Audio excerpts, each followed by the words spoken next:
Inna ad-dina 'indallahil Islam.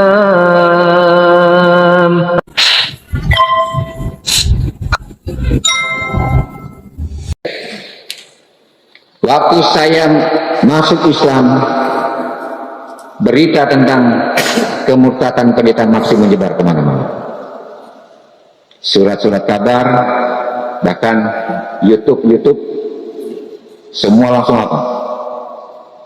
Memberitakan tentang kemurtadan saya. Dan fitnah-fitnah yang luar biasa. Bro, saya siap balik pulang jadi pendeta. Siap jadi pendeta. Nah, begitu dong. Itu baru namanya kita tenang, ya. Itu ya. Nanti saya akan apa? Buat acara besar-besaran di kantor sinode. Anak yang hilang kembali lagi. Domba yang hilang, yang murtad bertobat kembali. Kurang ajar juga jawabannya, kan? Jadi bilang domba yang murtad. Balik lagi katanya.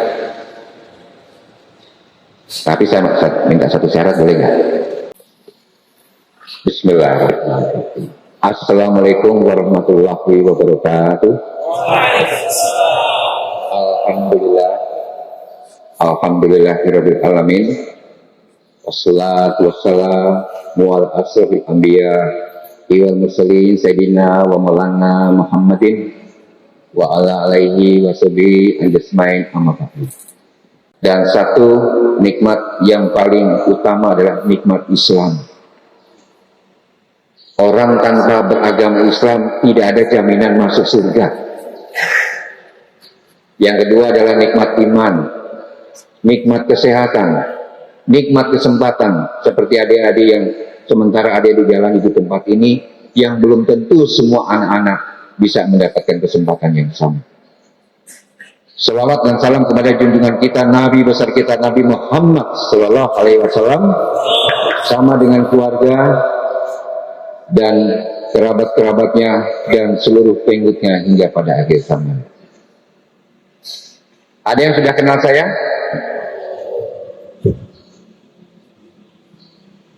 Nama saya Maksi Lodewijk Deeng.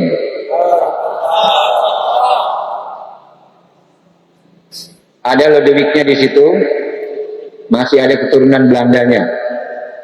Karena kakek saya, orang tuanya masih ada keturunan Belanda. Maka kami dari keturunan kakek kami tetap menggunakan Lodewijk. Tapi sekarang saya nggak bangga dengan keturunan itu. Dan setelah saya masuk Islam, saya lebih populer karena saya diberikan nama. Nama saya bukan lagi Maksi Lodewijk Deeng, tapi Maksi Abu Bakar Deeng. Salah satu sahabat Rasulullah yang begitu dekat dan memberikan contoh teladan kehidupan yang luar biasa untuk seluruh umat Islam. Makanya saya baktikan hidup saya untuk apa saya mencari sesuatu di dunia ini lagi. Karena sesungguhnya seperti nama yang telah diberikan kepada saya, bahwa harta kita yang terbesar bukanlah harta yang ada di dunia ini, tapi harta kita yang terbesar adalah amal ibadah kita yang dicatat setiap hari, yang akan mengantarkan kita ke dalam pintu surganya Allah. Amin, amin. Saya sebelumnya adalah seorang pendeta yang sekarang ini sudah viral di mana-mana. Kalau dibuka YouTube, buka saja coba Maksi Deeng, langsung keluar semua. Salah satu pendeta, mantan pendeta yang sangat dibenci oleh orang-orang di seberang. Kenapa? Karena saya disebut pendeta murtad.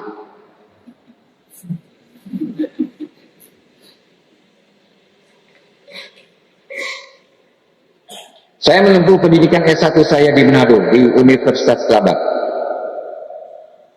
Dan gelar yang saya dapatkan waktu itu adalah sarjana teologi.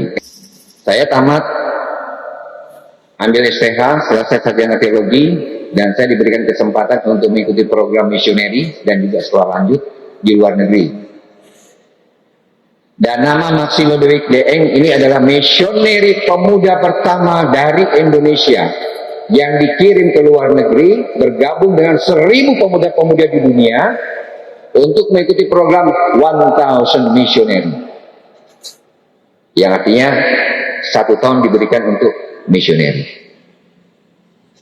Jadi misioneri yang pertama dari Indonesia ini orangnya.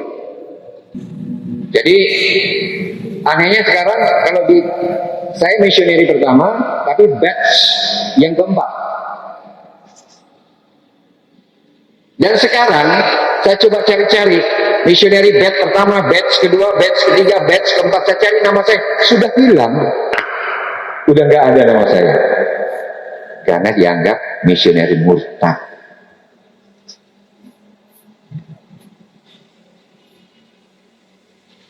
Anak saya ada 6. Yang pertama, Gracia Vini Deeng. Alhamdulillah, dia sudah selesai pendidikannya menjadi seorang dokter umum. Yang kedua, Joshua Deeng. Selesai sarjana hukum. Yang ketiga dan keempat, karena mereka lahir di Amerika Serikat, karena waktu saya masih pendeta, kami buat program. Diundang saya untuk buat seminar di sana, istri sementara hamil, kami berangkat di sana sekaligus melahirkan anak. Jadi 2 anak saya lahir di Amerika Serikat, sehingga mereka mendapatkan hak menjadi warga negara Amerika Serikat karena lahir di Amerika. Dan yang keempat dan kelima sekarang bersama dengan saya. Ada 6. Yang Islam baru 2 yang bersama dengan saya. Makanya saya memberikan motivasi kepada 2 anak saya yang bungsu ini, kebetulan kelas 2 SMA dan kelas 3 SMP. Kalian berdua jangan kalah kepada kakak-kakakmu. Kalian ini yang Islam bersama dengan Papa. Mereka belum Islam. Jadi jangan sampai kalah berprestasi. Alhamdulillah dalam akademisnya mereka baik, bagus nilainya. Dan dalam bidang ekstrakurikuler, sejak kelas 6 SD, mereka berdua sudah menyandang sabuk hitam olahraga bela diri karate. Sampai sekarang ini mereka setiap kali ikut pertandingan merebut juara nasional. Islam itu tangguh. Islam itu bukan lemah. Dan 2 bulan lalu, putri saya yang sementara di Amerika datang ke Indonesia dengan 1 misi untuk mengajak bapaknya kembali ke Amerika untuk menjadi pendeta kembali. Hati saya teriris-iris, Pak. Kalau mungkin ada itu apa ya, slide, bisa saya tunjukkan foto-foto anak saya, tapi nggak apa-apa, saya cerita aja ya. Menempuh pendidikan di Amerika, tapi dia tetap mengangkat bendera merah putih. Dia datang ke Indonesia dengan 1 misi, Daddy, please, we wait for you to back to state, Daddy. Please, we love you so much. Let's back with us, Daddy, to be a priest again. Papa, ayo kita kembali ke Amerika.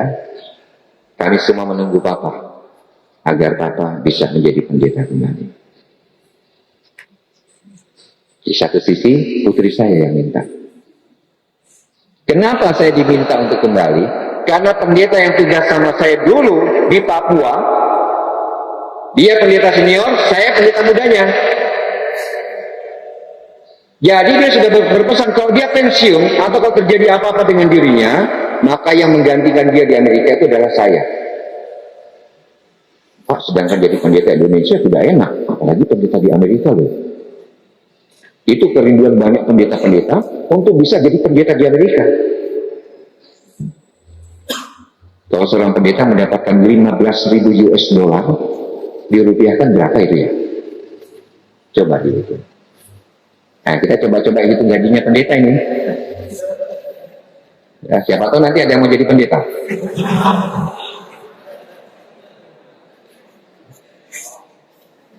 15.000 US dollar.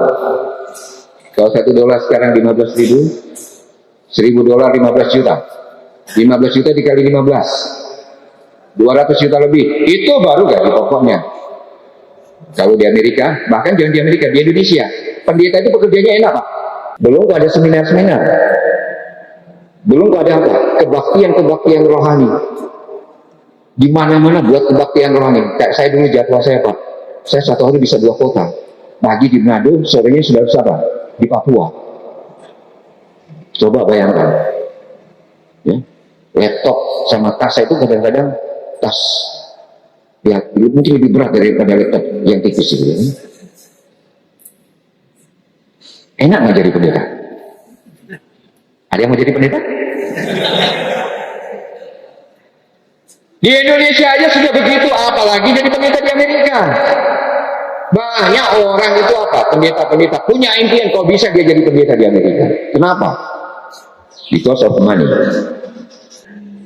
Saya sudah ditawarkan dan disiapkan. Kalau saya mau berangkat ke Amerika. Tapi saya tolak. Indahnya Islam. Adik-adik tahu waktu saya berhenti jadi pendeta dan masuk Islam. Kebetulan saya masuk Islam itu di Jakarta, saya ketemu dengan sahabat saya waktu SMA, satu tempat duduk. Jadi ini saya bicara sejarah. Masuk di YouTube pasti orang yang tersangkut itu mengiyakan semua. Ada namanya sahabat saya waktu SMA dulu, satu tempat duduk di kelas 3A1 jurusan IPA, satu tempat duduk. Namanya Asri. Alhamdulillah beliau menjadi seorang pejabat di imigrasi, dan pada waktu di Jakarta saya minta tolong kepada dia carikan tempat yang netral supaya saya tidak ribut jika saya mau masuk Islam. Dia menjadi kepala perizinan untuk orang-orang asing yang akan tinggal di Indonesia di kantor imigrasi. Lalu saya direkomendasikan ada sahabatnya yang ada di kota Balikpapan. Singkat cerita, saya datang ke Balikpapan, lalu saya dibawa ke Masjid Istiqomah. Di sana ada Bina Mualaf Istiqomah. Kebetulan pada saat ini ada salah satu ustadz, ya, pembimbing para mualaf, dan termasuk pembimbing saya pada saat itu. Saya perkenalkan Ustadz Heri, tolong berdiri. Oh, sudah dikenal semua? Sudah. Beliau adalah berdiri, Ustaz, nggak apa-apa. Nggak apa-apa. Ini adalah salah satu pembimbing saya. Sampai sekarang menjadi sahabat saya. Jadi beliau sukses. Salah satu anak binaan dari Bina Mualaf Istiqomah, ini orangnya sekarang. Yang dapat gelar banyak. Gelarnya pendeta murtad, ya, visioneri murtad, ya, macam-macam. Kenapa sampai saya masuk Islam? Ini yang paling penting. Pada saat saya sekolah teologi, ada 2 mata kuliah yang saya bingung, yaitu mata kuliah tentang ketuhanan dan sejarah gereja. Tapi karena hanya tuntutan akademis, saya ikutin. Dan pada waktu saya menyelesaikan pendidikan S1 saya termasuk mahasiswa berprestasi karena nilai saya adalah 3,34. Jadi saya ditamatkan dengan cum laude pada waktu saya tamat mengambil sarjana teologi saya. Saya mengambil lanjut, berangkat ke Manila, dan juga saya lanjutkan kembali di Jakarta oleh salah satu doktor. Guru saya juga di Unplab. Beliau sudah meninggal dunia, yaitu Bapak Dr. Willy Linturan. Itu lebih menegaskan kepada saya akan kesalahan dan kekeliruan yang selama ini diajarkan oleh para pendeta-pendeta, yang sesungguhnya ajaran itu justru tidak diajarkan di dalam kitab orang Nasrani atau Alkitab. Ajaran itu apa?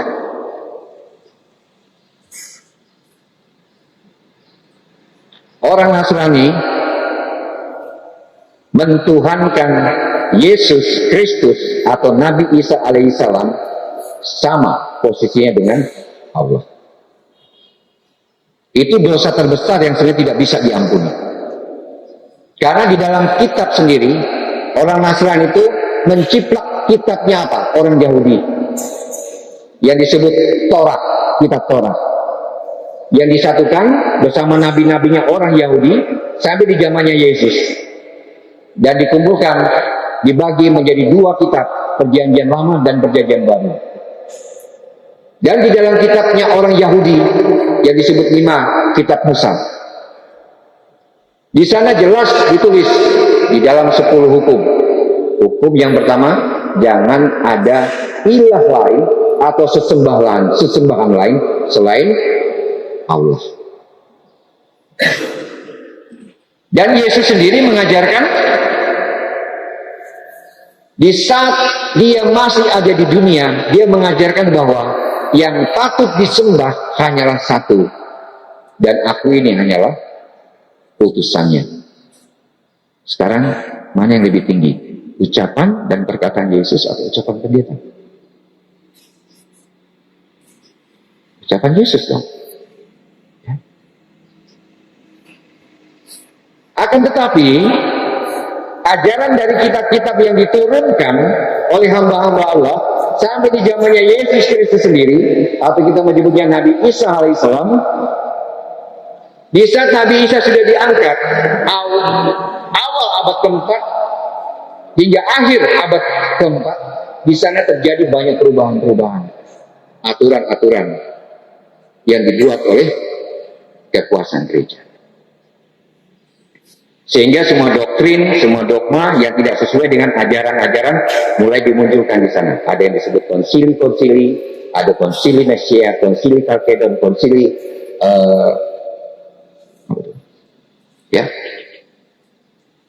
begitu banyak ya. Hari-hari kelahiran, hari Valentine, hari Natal, tanggal 25 Desember dan sebagainya. Itu nggak ada, nggak diajarkan. Coba perhatikan ya, ini perhatikan, simak baik-baik, adik-adik harus ingat, harus tahu ini. Tahun 325 sampai 539 Masehi, semua dunia pada saat itu dalam masa kegelapan. Bagaimana dengan tanah Arab? Itu zaman jahiliyah juga. Ya. Di akhir abad ke-6, awal abad ke-7, 622 Masehi, baru tanah Arab menjadi satu bendera. Di bawah ajaran Nabi Muhammad SAW, la ilaha illallah. Sementara orang Nasrani dengan ajaran Tritunggal atau Trinitasnya, dalam nama Allah Bapa, Allah Anak, dan Allah Roh, ini mengajarkan la ilaha illallah. Kira-kira ini akan diterima yang ini? Nasrani akan terima ajaran Nabi Muhammad? Disitulah mereka benci orang-orang Islam dari awalnya, dari sononya. Kenapa saya sampai masuk Islam? Oleh karena saya mendapatkan ilmu, pengetahuan, oleh karena saya mempelajari lewat jalur akademisi. Kesimpulannya,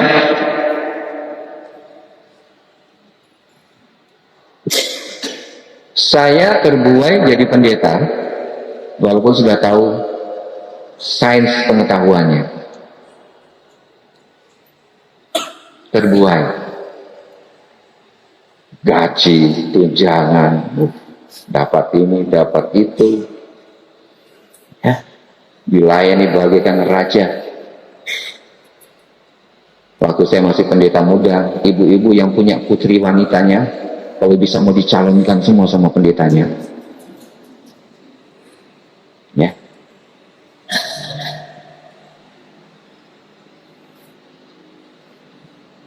Lalu saya mendapatkan mimpi.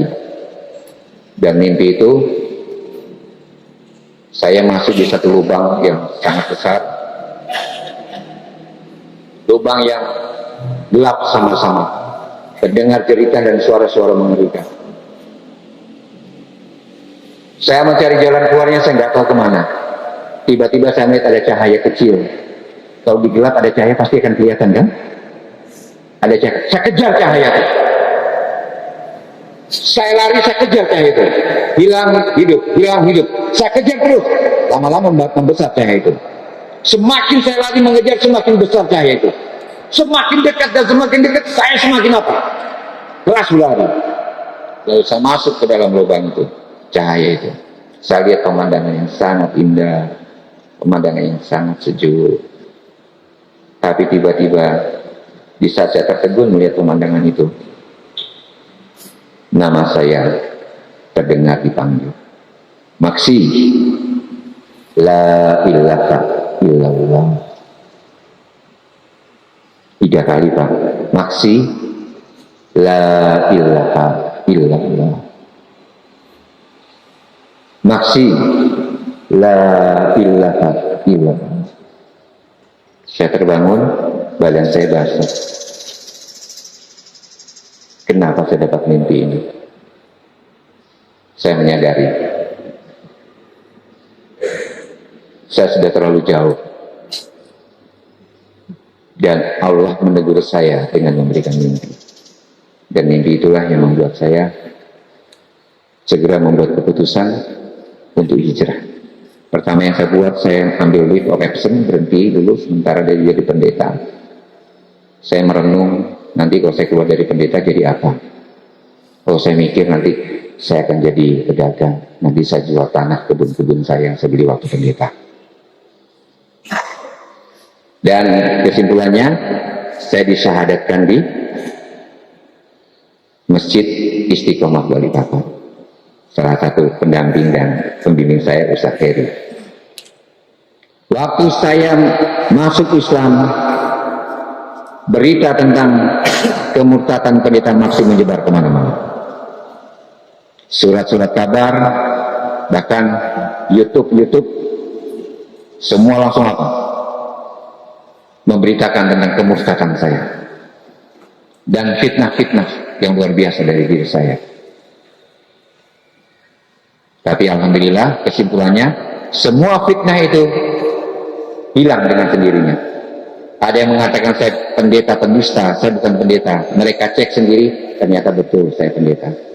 Ada yang mengatakan bahwa saya itu bukan misionaris, mereka cek sendiri, ternyata betul saya misionaris. Karena ada sahabat-sahabat saya dari Indonesia, ya, setelah saya ada yang nyusul, mereka jadi saksi bahwa mereka apa? Melihat dan mengetahui bahwa saya pernah menjadi misionaris. Jadi Bapak-bapak dan adik-adik sekalian, kalau saya pernah menjadi pendeta dan saya tinggalkan safety hidup, keamanan hidup, jaminan hidup di dunia, dan saya lepaskan semuanya itu, sehingga saya harus menjadi tukang jualan kue, tukang jualan kacang hijau, kuli bangunan.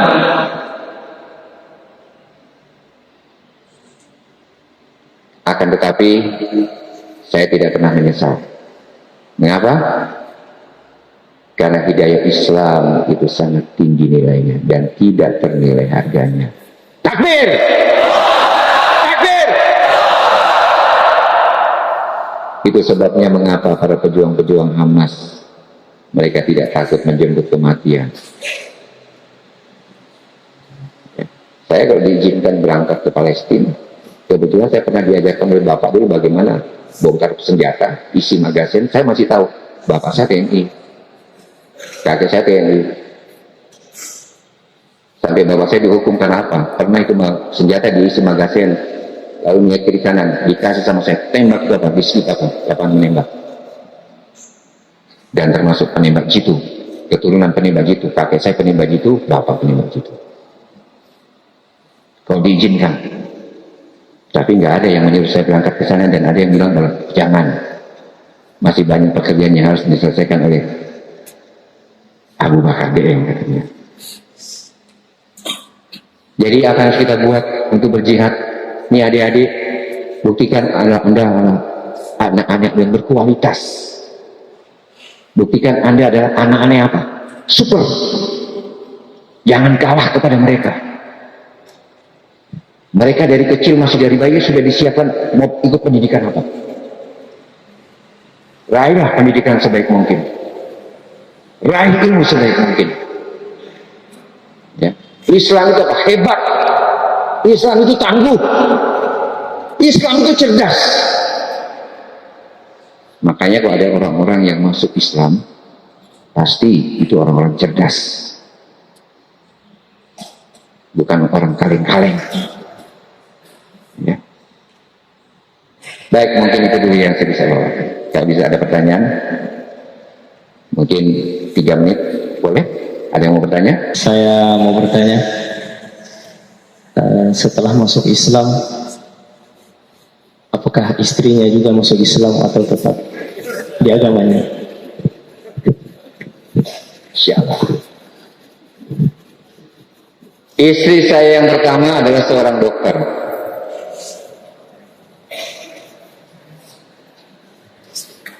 Dan kami harus berpisah karena situasi kondisi dan keadaan. Itu istri saya yang pertama. Makanya anak saya yang pertama dan kedua, yang pertama putri, mengikuti jejak ibunya, sudah menjadi dokter umum juga. Yang kedua mengambil hukum. Saya pisah dengan istri saya yang pertama bukan karena apa? Pelanggaran hukum, tapi karena situasi dan kondisi. Pendeta itu mengajarkan orang Kristen nggak boleh cerai. Baru saya satu-satunya pendeta yang cerai, saksinya pendeta-pendeta pun. Ini baru saya. Kristen mengajarkan nggak boleh cerai, tidak ada perceraian. Apa yang sudah disatukan Tuhan nggak boleh diceraikan manusia. Saya pendeta mengajarkan nggak boleh cerai. Saya sendiri cerai dan saksinya pendeta-pendeta. Hebat. Lalu saya mendapatkan istri yang kedua. Dia menyelesaikan pendidikannya dulu di Manila, jurusan akuntansi, jurusan ekonomi akuntansi. Dan waktu saya menikah sama dia, kami mendapatkan 2 anak, putri dan putra. Itu yang saya sebutkan ada di Amerika Serikat. Pada saya mengajar kepada istri saya dan kepada keluarganya, orang tuanya di Amerika dipanggil. Itu saya punya suami sudah mulai gila. Karena sudah mulai mengajarkan hal-hal yang aneh. Dan waktu saya jadi pendeta, waktu itu sempat saya dicurigai. Kenapa sudah nggak pernah mengajarkan doa dengan nama Yesus? Lalu dipanggillah pendeta-pendeta senior untuk menyadarkan saya, kalau bisa saya bisa bertobat. Tapi pendeta-pendetanya saya ngomong gini, Pak Pendeta, sekarang cuma satu yang saya tanya sama Bapak Pendeta. Apa betul ada satu ayat dalam Alkitab, Yesus mengatakan, saya sama dengan Tuhan? S3 dokter yang saya tanya, pasti lebih takut dia. Mau jawab, dokter, yang nanya master. Lu bohong habis. Nggak usah ditanyakan hal itu. Kita semua sudah tahu. Ini kan organisasi. Ayolah, cintai organisasi. Dari mana kamu datangnya? Halus ngomongnya. Saya tanya A, dia jawab Z. Dia mentang. Akhirnya istri saya dianjurkan tinggalkan saya untuk sementara. Kalau memang saya akan ikut, saya akan ikut. Berangkatlah istri dan anak saya waktu itu ke Amerika.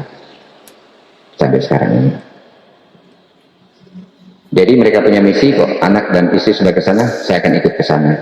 Dengan persiapan jadi pengganti pendeta Yoram yang saya sebutkan tadi. Karena saya tidak berangkat, anak saya, putri saya diutus ke Indonesia untuk membujuk saya, seperti yang saya jelaskan tadi. Lalu 2 teman saya juga pendeta-pendeta yang datang membujuk saya, Pak. Ayo, cukup. Kok nggak mampu hidup Pak? Sedih saya melihat kamu begitu. Saya ditangisi oleh sahabat saya, Pak. Gimana sih rasanya kalau kita sudah punya sahabat ya? Masih beda ya. Teman sama sahabat, sahabat lebih tinggi. Kenapa kamu harus begini? Gak pantas kamu hidup kayak begini. Kamu itu lebih hebat dari kami. Seharusnya kamu yang harus menjadi pimpinan kami. Itu pengakuan mereka loh Pak. Kalau saya masih terus jadi pendeta, saya pimpinannya mereka.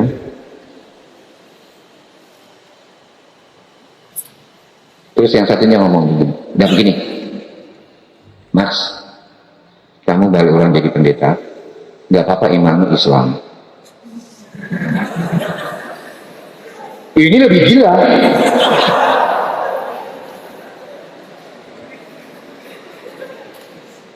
Mas, gak apa-apa kamu balik jadi pendeta, walaupun imanmu Islam.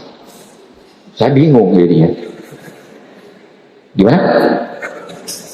Saya jadi pendeta, walaupun iman saya Islam. Iya. Masalah yang lain-lain nanti kami putuskan. Kalau perlu kamu bisa dapat rapelan.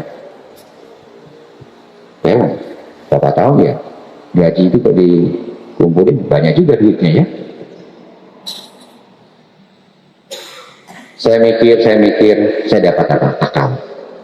Bro, saya siap balik ulang jadi pendeta. Siap jadi pendeta. Nah, begitu dong. Itu baru namanya kita tenang ya. Gitu ya. Nanti saya akan apa? Buat acara besar-besaran di kantor sinode. Anak yang hilang kembali lagi. Domba yang hilang, yang murtad bertobat kembali. Kurang ajar juga jawabannya kan. Jadi bilang domba yang murtad. Balik lagi katanya.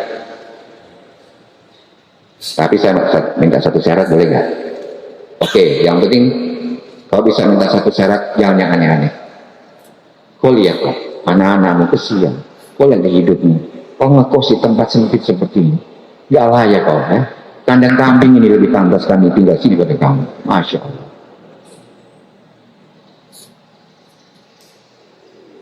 Syarat saya siap jadi pendeta lagi, tapi izinkan saya bila saya berkhotbah dan mengajar, saya berkhotbah dengan iman saya, iman Islam.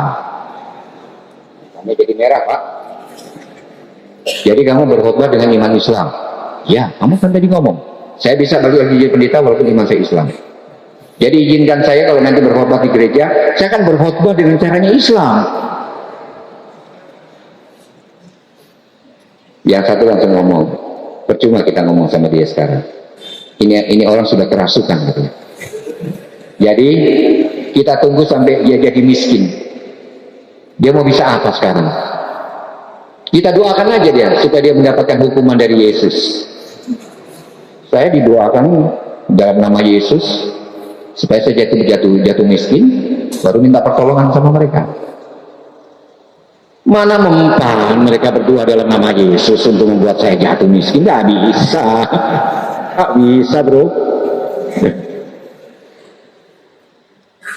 Itulah yang terjadi dengan teman-teman saya. Alhamdulillah, dua adik saya juga sudah masuk Islam. Ayah saya juga sudah saya Islamkan. Teman-teman pendeta-pendeta saya juga yang lainnya sudah masuk Islam. Mantan jemaat saya diam-diam mereka satu-satu mereka pada masuk Islam. Karena mereka sekarang melihat di YouTube. Jadi YouTube itu sangat bermanfaat sekarang. Banyak sekarang orang-orang yang masuk Islam mantan-mantan anggota jemaat saya. Bahkan sekarang saya kerja di kantor, ada yang mantan orang tuanya itu anggota jemaat saya. Alhamdulillah, dia juga masuk Islam. Baik, untuk pertanyaan tadi, bagaimana dengan istri? Istri saya sekarang seorang muslim Pak. Alhamdulillah. Dan istri saya sekarang baru satu. Dan saya selama ini, saya masuk di kelompok ikatan suami satu istri. Bukan ikatan suami takut istri ya. Itu yang saya jawab. Semoga. Masih ada satu lagi? Oh ya, ayo silakan deh. Anak muda harus berani, anak muda harus tangguh ya. Ayo, lantang namanya.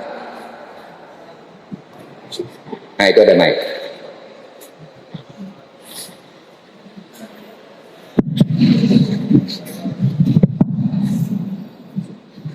Assalamualaikum warahmatullahi wabarakatuh. Langsung saja untuk pertanyaannya, Ustaz. Semenjak dari Bapak memeluk Islam, apakah Bapak pernah mendapatkan ujian yang mana ujian itu membuat Bapak cenderung kembali ke sebelumnya, yaitu Kristen? Toh kalau memang pernah mendapat ujian seperti itu, apa yang menjadi motivasi Bapak sehingga Bapak benar-benar meyakinkan diri bahwasanya Islam ini adalah rahmatan lil alamin, atau umat bagi seluruh umat manusia? Sekian, assalamualaikum warahmatullahi wabarakatuh. Waalaikumsalam. Sejak saya masuk Islam, kehidupan saya mulai menurun sampai ke titik nol. Dibohongin, ada yang ngomong janji mau ngasih pekerjaan. Yang ngomong orang Islam. Padahal saya baru masuk Islam. Dibohongin oleh orang Islam tuh. Janji mau ngasih pekerjaan. Itu ujian yang luar biasa, Pak. Ada juga yang pembohong ternyata orang Islam ya. Tiga-tiganya saya dibohongin.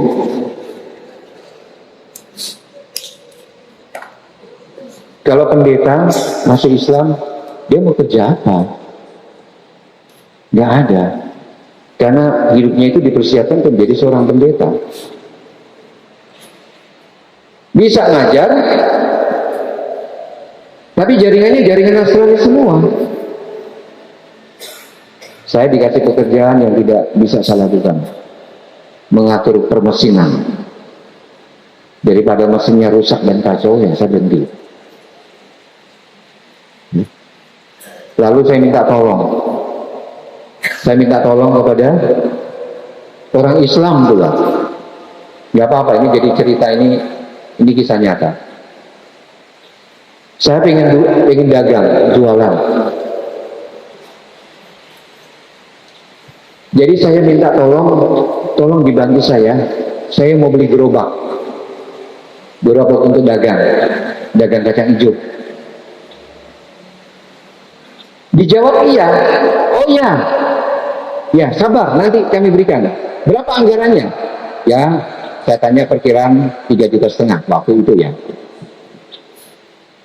Dan alat-alatnya saya belum tahu berapa. Nanti kita kirim. Saya tanya, sabar, nanti dikirim. Saya tanya lagi, sabar, nanti dikirim. Ketiga kali nomornya sudah diblok. Ini lebih kejam ini, Pak. Ada juga orang Islam model begini ya. Katanya jadi mau bantu. Habis nomor diblok. Tapi saya nggak marah ya. Karena itu adalah bagian yang diizinkan oleh Allah agar saya lebih tangguh lagi dalam berjuang. Lalu saya dagang kue. Pertama saya dagang kue, dapat motor kredit. Motor kredit yang suara knalpotnya kayak suara bebek. Karena motor yang sudah cukup tua. Dari situ perlahan-lahan saya coba apa? Bertahan. Lalu dagang kacang hijau. Gerobaknya nggak dapat, saya bikin gerobak sendiri untuk di motor. Mungkin pernah lihat itu yang motor ada gerobaknya. Ya, saya bikin sendiri gerobaknya, saya cat, saya bikin bagus. Saya dagang kacang hijau, ada payung yang gede, yang warna-warni. Saya harus kelihatan bersih, penampilan saya pakai topi, pakai handuk, kayak abang-abang. Dan alhamdulillah saya pernah dagang di Jakarta, di dekat satu kantor. Pertama waktu saya dagang langsung habis, berikutnya lebih cepat habis, berikutnya saya tambah apa? Masakan kacang hijau itu karena apa? Yang membeli lebih banyak. Kacang hijaunya enak, yang penjualnya juga bersih, tempatnya juga menarik. Mulai hidup saya waktu itu. Lalu tibalah saya mendapatkan satu cobaan lain lagi. Anak saya sakit. Saya ke apotek di Keramat Sentiong, beli obat di sana. Saya masuk ke apotek, waktu saya keluar, motor saya sudah tidak ada. Pulangnya waktu itu hujan-hujan. Saya merasa hujan itu nggak saya rasakan hujan lagi. Saya duduk di trotoar dengan kehujanan. Dan saya bukan mengeluh kepada Allah. Ya Allah, kalau ini memang dosa-dosa hamba-Mu yang harus hamba-Mu terima. Tolong izinkan berikan kekuatan kepada hamba-Mu ya Allah. Karena Engkau tidak mungkin memberikan cobaan yang melebihi kekuatan hamba-Mu ini. Hilang motor, nggak bisa dagang lagi saya. Kalau saya sholat hanya saya berdoa, ya Allah, Engkaulah penolong hamba, hamba bergantung kepadamu. Kasihanilah hamba-Mu ya Allah, tolong berikan hamba-Mu ini pekerjaan. Gak lama ada teman saya dulu yang suka beli kacang hijau, datang kepada saya. Mas Abu bisa bawa mobil? Oh iya bisa. Coba ayo berangkat sama saya. Ada rental mobil di mana saya kerja. Mas Abu mau saya perkenalkan tuh. Siapa tahu bisa kerja di situ. Dibawalah sebelumnya saya ke rental mobil. Lalu saya tes bawa mobil.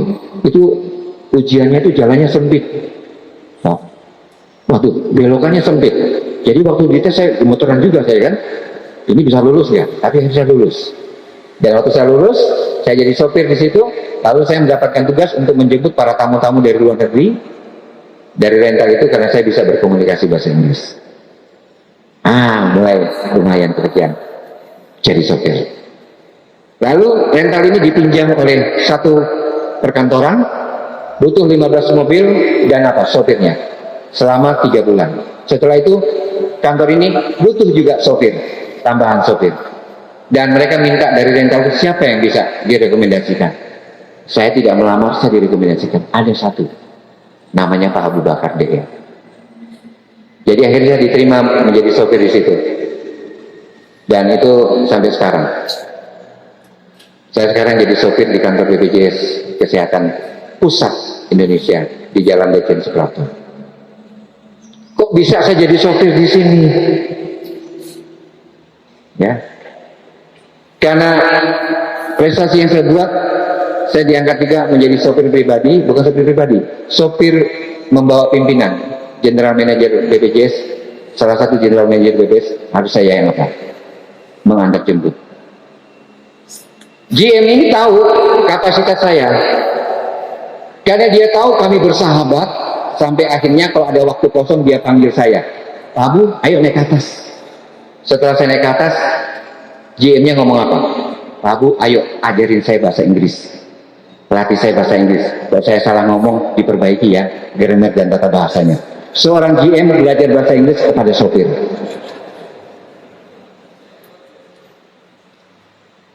Dan saya mensyukuri pekerjaan saya, karena apapun pekerjaan yang saya jalani, lakukan pekerjaan itu dengan sebaik mungkin. Karena itu adalah menjadi ladang ibadah dan amal kita. Makanya kalau saya membawa karyawan, saya mengantar, saya selalu menjemput, saya selalu berdoa. Karena nyawa yang saya harus antarkan harus tiba dengan selamat.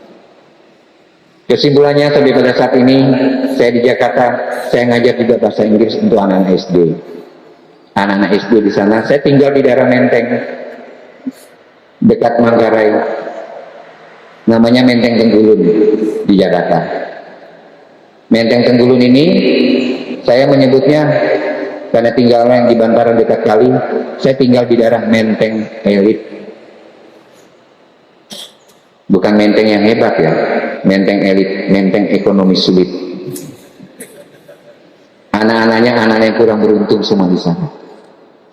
Saya mengajar bahasa Inggris kepada anak-anak itu yang ikut pengajian di musola yang kami bangun juga musolanya.